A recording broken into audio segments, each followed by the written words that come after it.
नमस्कार दोस्तों, सासा edtech YouTube channel में आपका स्वागत है। क्लास 9 मोशन चल रहा है, क्लास 10 हमारा केमिकल रिएक्शन और इक्वेशन चल रहा है। तो केमिकल रिएक्शन और इक्वेशन में हम टाइप ऑफ केमिकल रिएक्शन को स्टडी कर रहे थे। टाइप ऑफ केमिकल रिएक्शन में हम डिस्प्लेसमेंट रिएक्शन और डबल डिस्प्लेसमेंट रिएक्शन को आज डिस्कस करेंगे।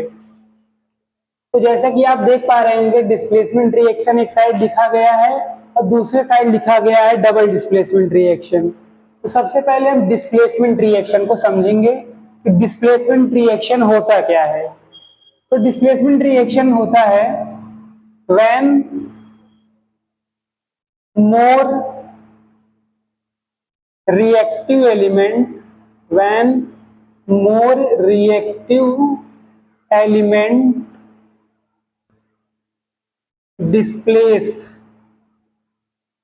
displace or remove the less reactive element from its compound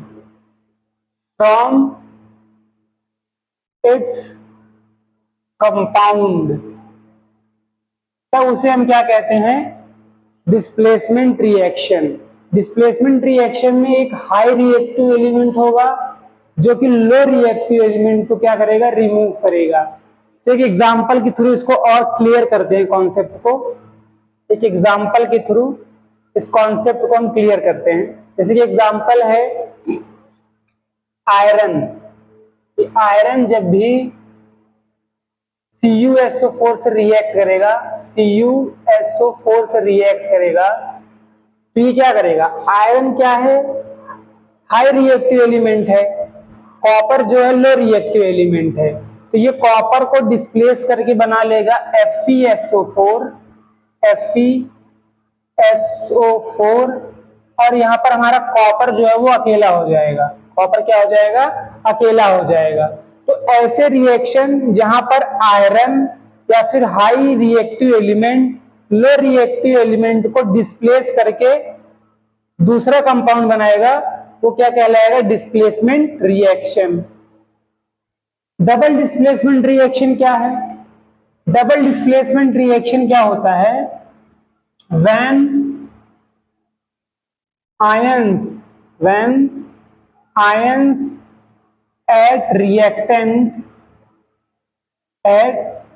reactant exchange each other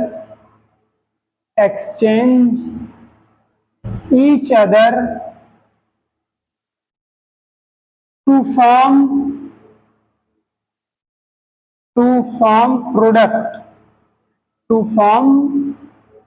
product.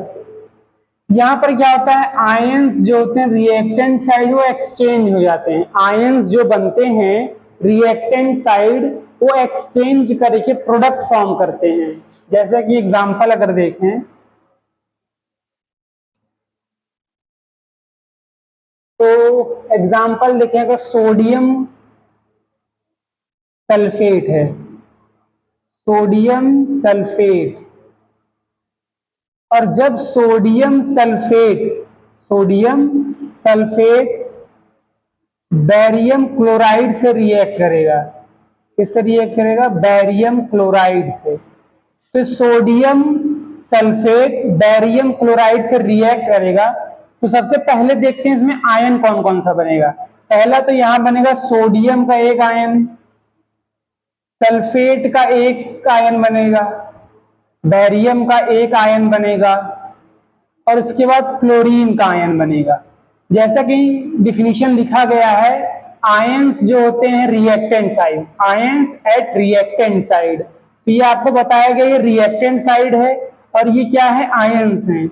ये क्या होंगे? एक्सचेंज हो जाएंगे। तो ये जो सल्फेट है ये चला जाएगा बैरियम के पास और ये जो क्लोरीन है ये चला आएगा सोडियम के पास। तो यहाँ पर Na प्लस और Cl माइनस मिलके मिलकर बनाएंगे NaCl। उसके बाद ये क्या बना लिए NaCl। अब ये बेरियम जो है सल्फेट के साथ रिएक्ट करेगा, ये बनाएगा BaSO4, BaSO4। ठीक है, ये क्या फॉर्म हो गया, NaCl प्लस BaSO4। तो ऐसा रिएक्शन आपको जहां पर आयंस एक्सचेंज होकर प्रोडक्ट फॉर्म कर रहे हैं, आयन यहाँ पर एक्सचेंज हुए हैं और क्या फॉर्म कर रहे हैं, प्रोडक्ट फॉर्म कर रहे हैं, तो ऐसा रिएक्शन हम डबल डिस्प्लेसमेंट रिएक्शन बोलते हैं। बाकी यहाँ पर आप देखेंगे तो ये एक हाई रिएक्टिव एलिमेंट है जो कि लेस रिएक्टिव एलिमेंट को, high reactive element less reactive element को डिस्प्लेस करता है और एक नया कंपाउंड बनाता है। तो ये रहा डिस्प्लेसमेंट रिएक्शन और ये रहा डबल डिस्प्लेसमेंट रिएक्शन। अब हम कुछ एग्जांपल्स देखेंगे, उसमें हम क्लासिफाई करेंगे कौन सा डिस्प्लेसमेंट रिएक्शन है और कौन सा डबल डिस्प्लेसमेंट रिएक्शन है। तो आइए इसको हम सॉल्व करते हैं। तो इसको मैं क्या करता हूं, इरेज करते हैं इससे पहले।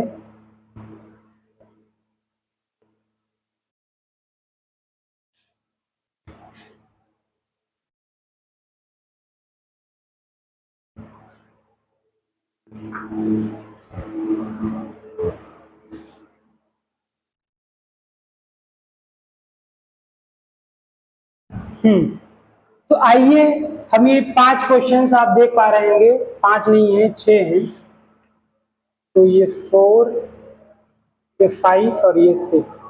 तो यहाँ पर 6 क्वेश्चंस लिखे गए हैं। इसमें हमें ये बताना है कौन सा डिस्प्लेसमेंट रिएक्शन है, कौन सा डबल डिस्प्लेसमेंट रिएक्शन है और कौन सा यहाँ पर कॉम्बिनेशन है, कौन सा डीकम्पोजिशन रिएक्शन है। तो अब तक जितना भी हमने टाइप ऑफ केमिकल इक्वेशन या केमिकल रिएक्शन पढ़ा है उसको हम यहाँ पर डिस्कस करेंगे और ये देखेंगे कौन सा रिएक्शन कौन सा है।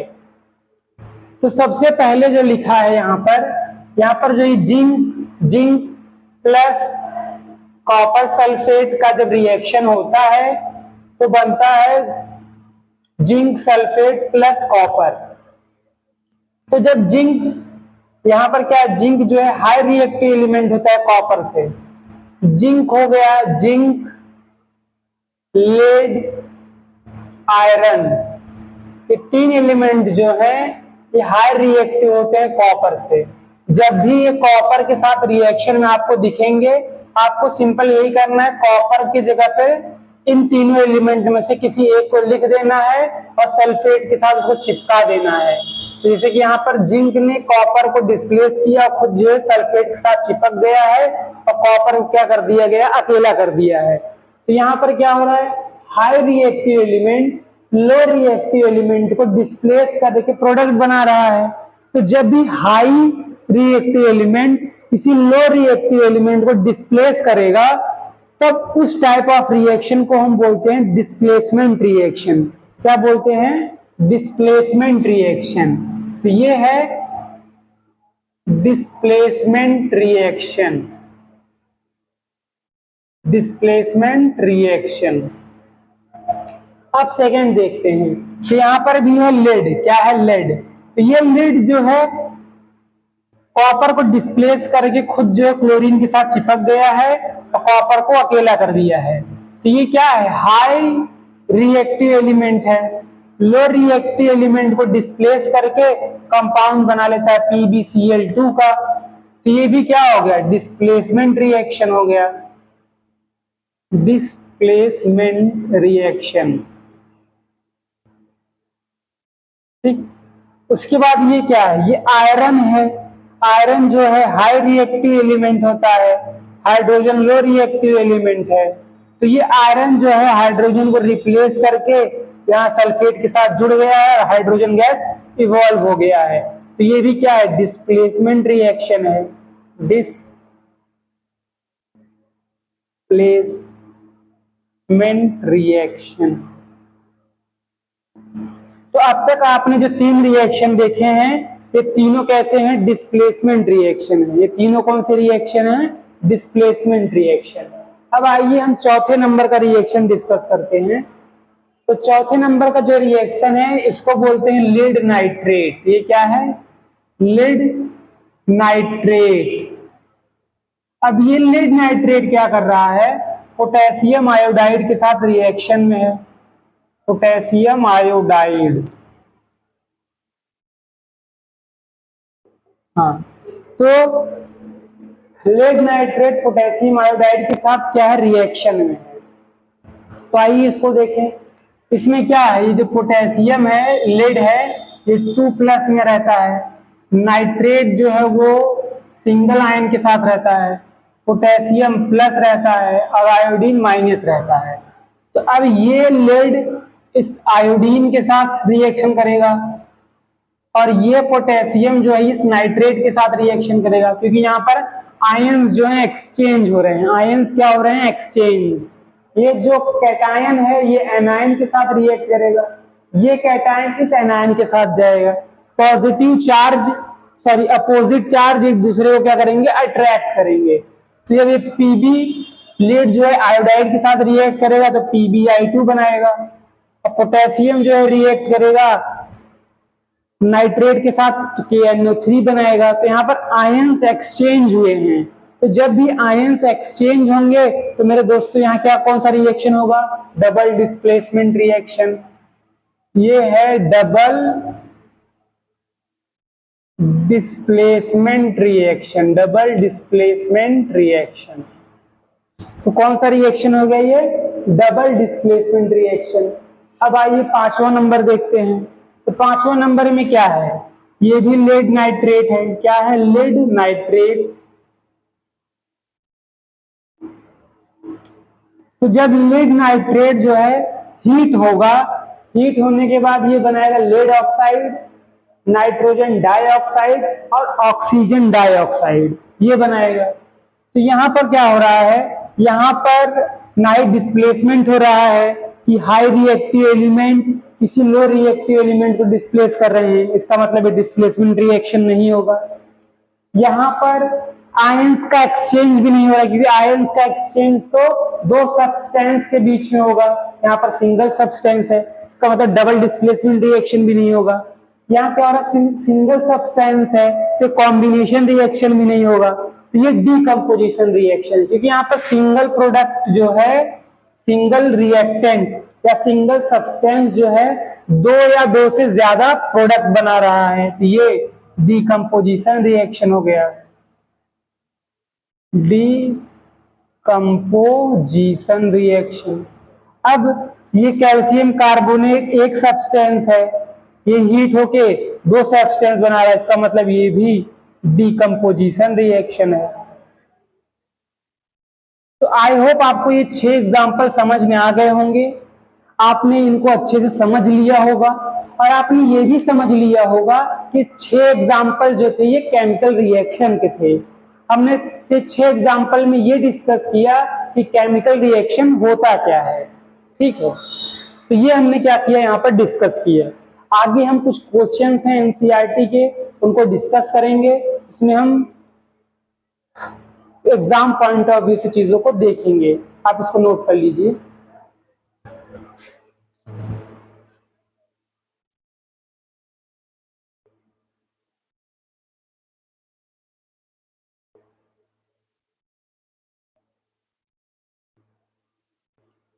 तो इसको इरेज करते हैं।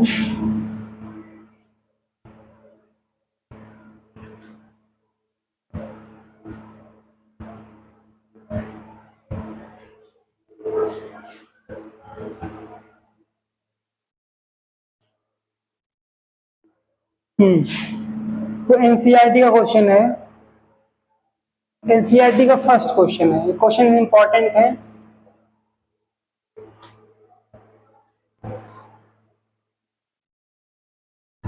तो एनसीईआरटी का पहला क्वेश्चन, एनसीईआरटी का पहला क्वेश्चन है,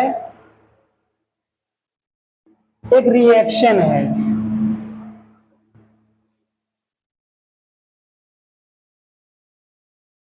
ठीक। इस रिएक्शन में जो है कॉपर सल्फेट लिया गया है। क्या लिया गया है, कॉपर सल्फेट। उसके साथ उसमें कुछ आयरन नेल्स, आयरन नेल्स को क्या कर दिया गया, डिप कर दिया गया, आयरन नील। इस आयरन नेल को इनके अंदर रख दिया गया है। तो ये कॉपर सल्फेट है। क्या है? Copper sulphate. तो ये कॉपर सल्फेट में आयरन नेल से क्या कर दिया गया? डिप कर दिया गया है। उसके बाद क्या पूछा जा रहा है?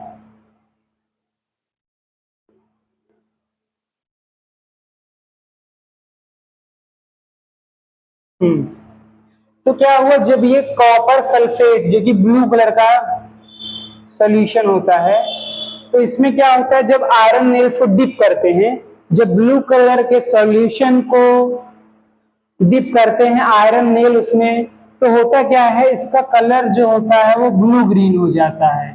कैसा हो जाता है? Blue green.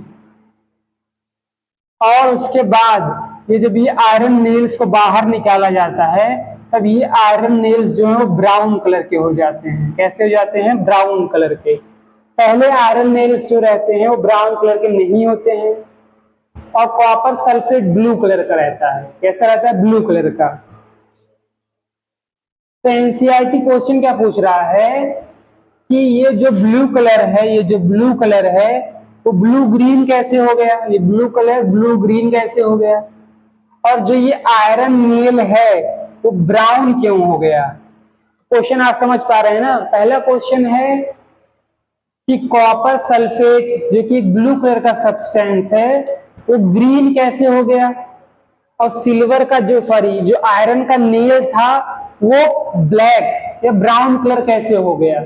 इसी को हम क्या करते हैं? डिस्कस करते हैं।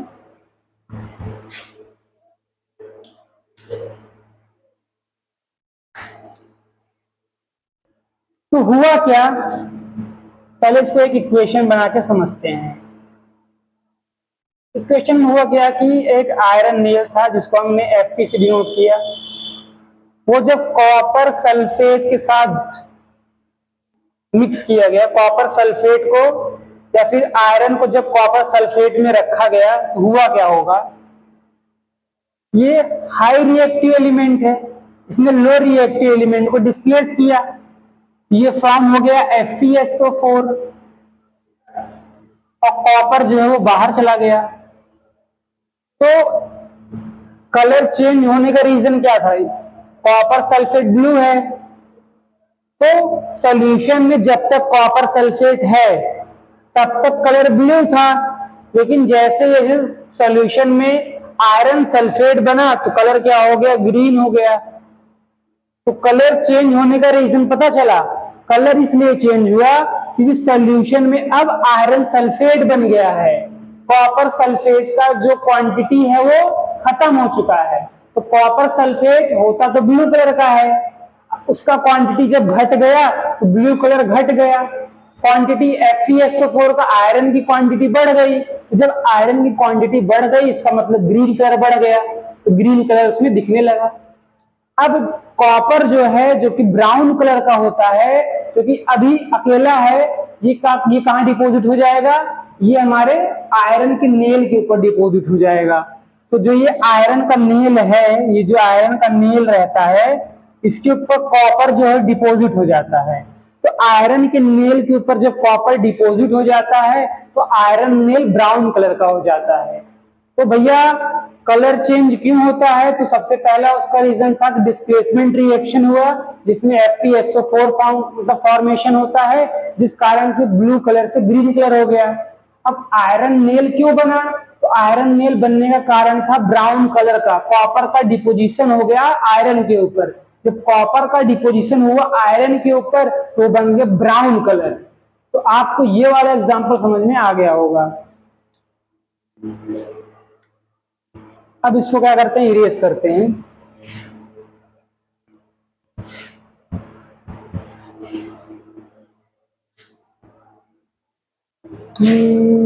अब दूसरा एग्जांपल देखेंगे। दूसरा एग्जांपल है ऑक्सीडेशन और रिडक्शन का। ऑक्सीडेशन रिडक्शन का एग्जांपल है, इन्होंने लिखा है सोडियम और सोडियम रिएक्ट करता है ऑक्सीजन के साथ और प्रोड्यूस होता है टू सोडियम ऑक्साइड। उसके बाद ये तो फर्स्ट एग्जांपल। सेकेंड एग्जांपल है कॉपर ऑक्साइड। क्या है? Copper oxide solid. ये रिएक्ट करता है H2 गैस के साथ और फॉर्म होता है Cu solid plus H2O liquid. इसको डिस्कस करते हैं।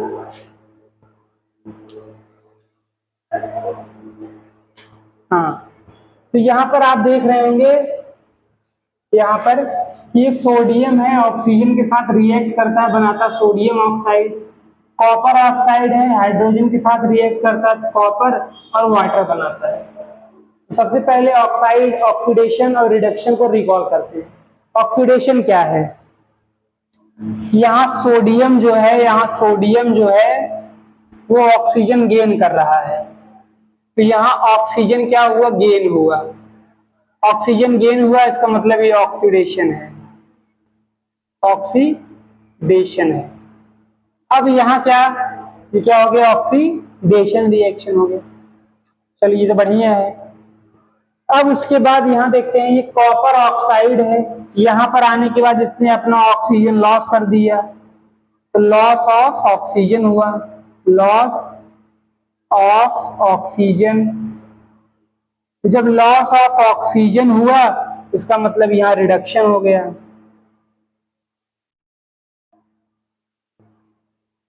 अब यहाँ पर ये हाइड्रोजन गैस है, इस हाइड्रोजन गैस ने ऑक्सीजन का गेन किया, तो ऑक्सीजन का क्या हुआ? गेन हुआ। तो इसका मतलब ये क्या हो गया? ऑक्सीडेशन हो गया। तो यहाँ पर ऑक्सीडेशन और रिडक्शन दोनों साथ में हो रहे हैं, तो इसलिए ये कौन सा रिएक्शन है? रेडॉक्स रिएक्शन है। क्या आपको पढ़ा दिया गया है, अब हम क्वेश्चन प्रैक्टिस कर रहे हैं। रेडॉक्स रिएक्शन है,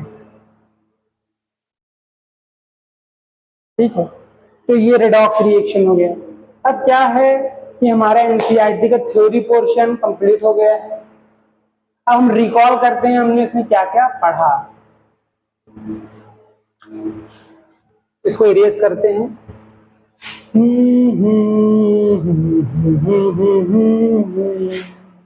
नन्हा मुन्ना राही है, देश के सिपाही हैं, बोलो मेरे संग जय हिंद जय हिंद। नन्हा मुन्ना राही हूँ, देश का सिपाही हूँ, बोलो मेरे संग जय हिंद जय हिंद। तो सबसे पहले हमने केमिकल रिएक्शन और केमिकल इक्वेशन में क्या क्या देखा। सबसे पहले हमने देखा था केमिकल चेंज। क्या देखा था? केमिकल चेंज देखा। उस केमिकल क्या देखा? सबसे पहले केमिकल चेंज देखा। फिर केमिकल चेंज को लिखने के लिए हमने केमिकल इक्वेशन देखा, केमिकल इक्वेशंस देखे। फिर केमिकल इक्वेशन को हमने एक देखा स्केलेटल केमिकल इक्वेशन। स्केलेटल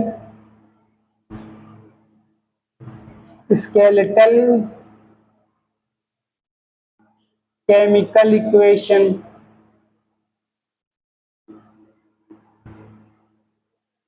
और दूसरा हमने देखा balanced chemical equation. Balanced chemical equation. पहले हमने देखा स्केलेटल केमिकल इक्वेशन, उसके बाद हमने देखा बैलेंस्ड केमिकल इक्वेशन। फिर हमने देखा टाइप ऑफ केमिकल इक्वेशन। फिर हमने क्या देखा? Type of chemical equation. Type of chemical equations. Type of chemical equation.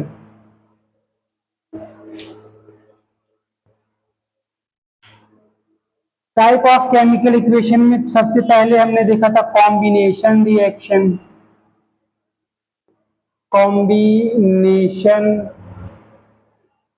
Reaction, combination के बाद हमने देखा था डीकम्पोजिशन रिएक्शन।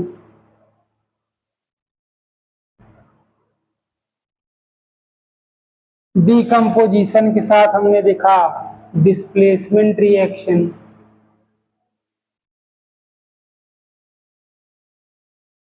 उसके बाद हमने देखा डबल डिस्प्लेसमेंट।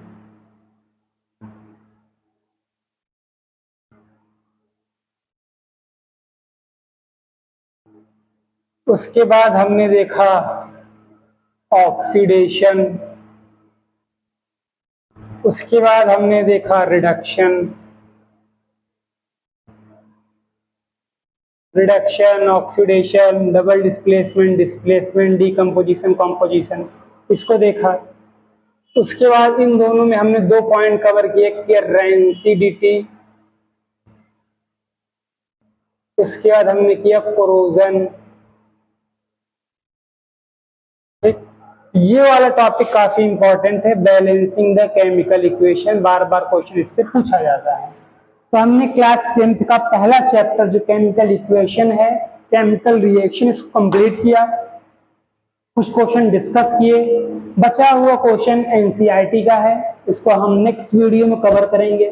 तब तक के लिए गुड बाय और जय हिंद, जय भारत।